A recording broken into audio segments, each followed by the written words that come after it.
SIR प्रक्रियेला supreme कोर्टाकडून हिरवा कंदील। SIRला बेकायदेशीर ठरवता येणार नाही, सर्वोच्च न्यायालयाकडून निवडणूक आयोगाचे अधिकार कायम।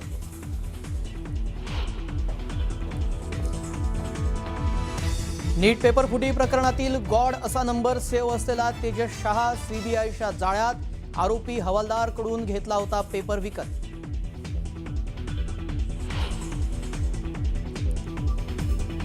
नीट पेपर फुटी प्रकरणी मोटेगावकरचा मुलगा होऊ शकतो CBI कडून साक्षीदार। आधीच पेपर मिळाल्याची मुलानं दिली होती चौकशीत कबुली।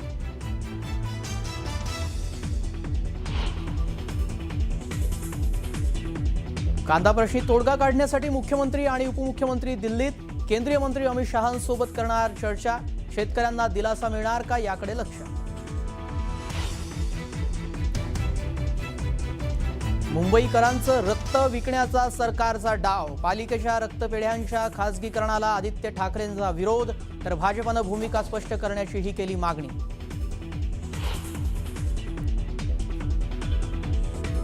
मुंबई ठाणे पुण्यात बकरी ईदच्या पार्श्वभूमीवर वाद। अनेक सोसायटीमध्ये कुर्बानीला विरोध, तर एंटॉफ हिल आणि वडाळामध्ये पोलिसांचा रूट मार्च।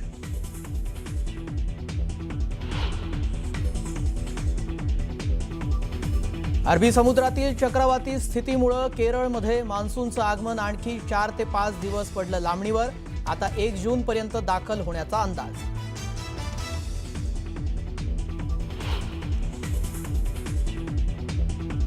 राज्यात उन्हाचा तडाखा वाढला। विदर्भात अनेक ठिकाणी पारा 46 अंशाच्या पार।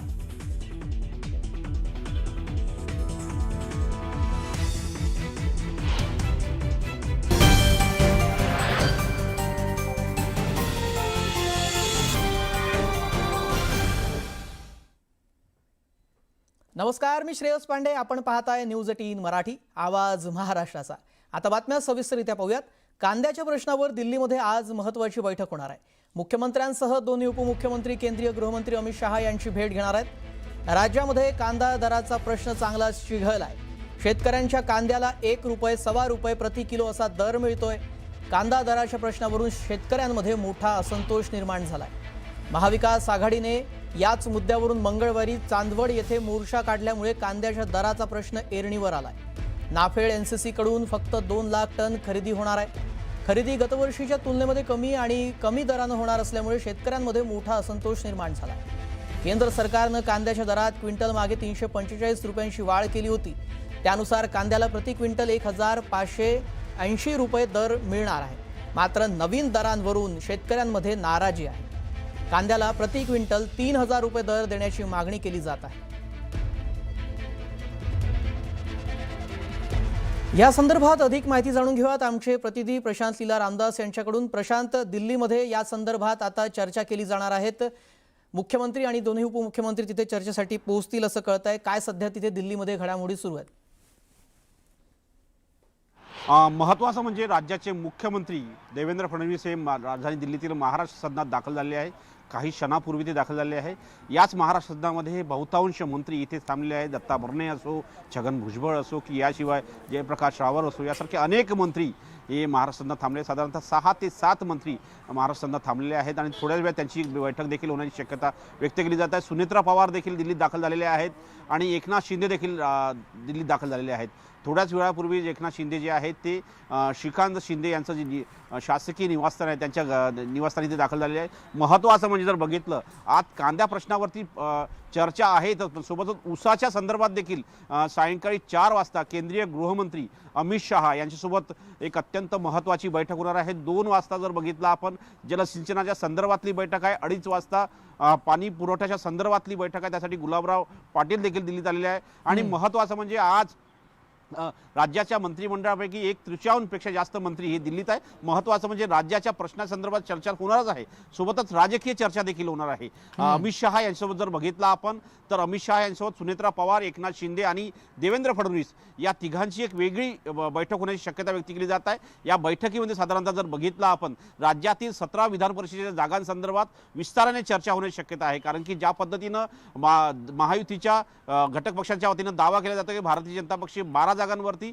5 जागा ज्या मागितल्या त्या शिवसेनेनी आणि 2 जागा ज्या मागितलेल्या आहेत त्या एनसीपीने मागितलेल्या आहेत. त्यामुळे त्या जागांसंदर्भात अंतिम निर्णय होतो का हे देखील पाहणं अतिशय महत्त्वाचं आहे. पण या घडीला हे अत्यंत महत्त्वाचं आहे की यामध्ये देवेंद्र फडणवीस हे दिल्लीतील महाराष्ट्रात दाखल झाले आहे आणि थोड्याच वेळानंतर ते होऊ शकतात. दिल्लीतील जे अंत्योदय भवनामध्ये जी पहिली बैठक होणार आहे 2 वाजता, ज्यामध्ये साधारणतः जलसिंचनाच्या संदर्भातली ही जी बैठक आहे, CR पाटील जे केंद्रीय मंत्री आहे यांच्या दालनामध्ये ही बैठक होणार आणि त्या बैठकीमध्ये हा एक अत्यंत महत्त्वाचा निर्णय होण्याची शक्यता आहे. नक्कीच आपण पाहतोय प्रशांत, महाराष्ट्रातील अनेक मुद्दे आहेत त्या संदर्भात दिल्लीमध्ये खलबतं होत आहेत आणि आता यातून काही तोडगा निघतो का याकडे सगळ्यांचं लक्ष लागलेलं आहे. काही महत्त्वाचे प्रश्न आहेत आणि त्याबाबतची ही महत्त्वाची बैठक दिल्लीमध्ये थोड्याच वेळात होणार. धन्यवाद आपण दिलेल्या सविस्तर माहितीसाठी. राष्ट्रवादी काँग्रेसच्या बैठकीमध्ये अंतर्गत नाराजी उघडपणे समोर आली. सुनील तटकरे यांनी पक्षातील घडामोडींवर भाष्य करत टीकेचे धणी फक्त आम्हीच का व्हायचं असा थेट सवाल वरिष्ठ नेतृत्वाला केला. पक्ष एकसंध ठेवण्यासाठी आपण आणि प्रफुल्ल पटेल यांनी भूमिका बजावली, मात्र संकटाच्या काळामध्ये कुणीही बचावासाठी पुढे आलं नाही अशी खंत देखील त्यांनी बोलून दाखवली. विशेष म्हणजे तटकरे बोलण्यापूर्वीच पार्थ पवार या बैठकीतून बाहेर पडल्यानं चर्चांना आणखी उधाण आलं. तर या बैठकीला प्रफुल्ल पटेल अनुपस्थित होते. मुंबईमध्ये असूनही प्रफुल्ल पटेल या बैठकीला अनुपस्थित असल्यानं चर्चा सुरू झाल्यात.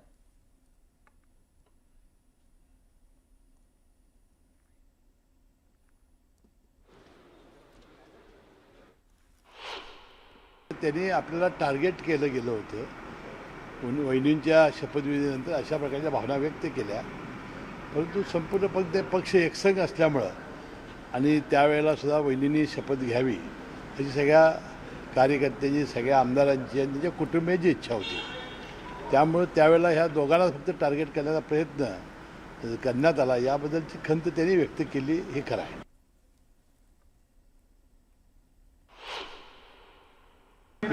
पेल्यामधलं वादळ पेल्यामध्ये संपलेलं आहे. प्रफुल्लभाई हे काही आपल्या कामानिमित्त गैरहजर होते.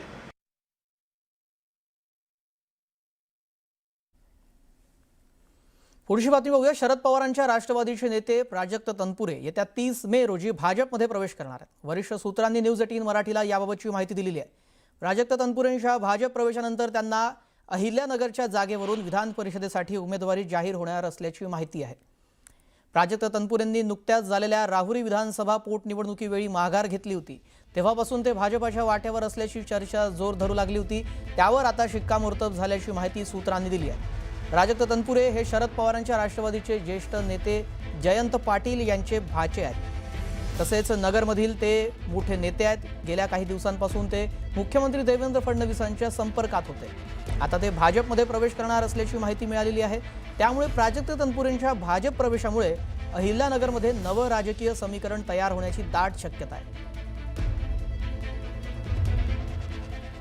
अजित पवारांच्या निधनानंतर अर्थसंकल्पीय अधिवेशनाच्या काळापर्यंत अर्थ खातं मुख्यमंत्री देवेंद्र फडणवीसांनी स्वतःकडे ठेवलं होतं. मात्र आता अजित पवार यांच्या निधनाला जवळपास 4 महिने उलटून गेले आहेत, तरीही हे महत्त्वाचं खातं अद्याप राष्ट्रवादी काँग्रेस पक्षाला परत देण्यात आलेलं नाही आहे. त्यामुळे राष्ट्रवादीतील आमदारांनी बैठकीमध्ये याबाबत नाराजी व्यक्त केली आहे. लवकरच पावसाळी अधिवेशन सुरू होणार आहे. तत्पूर्वी अर्थ खातं राष्ट्रवादी काँग्रेस पक्षाला मिळणार का याकडे आता लक्ष लागलं आहे.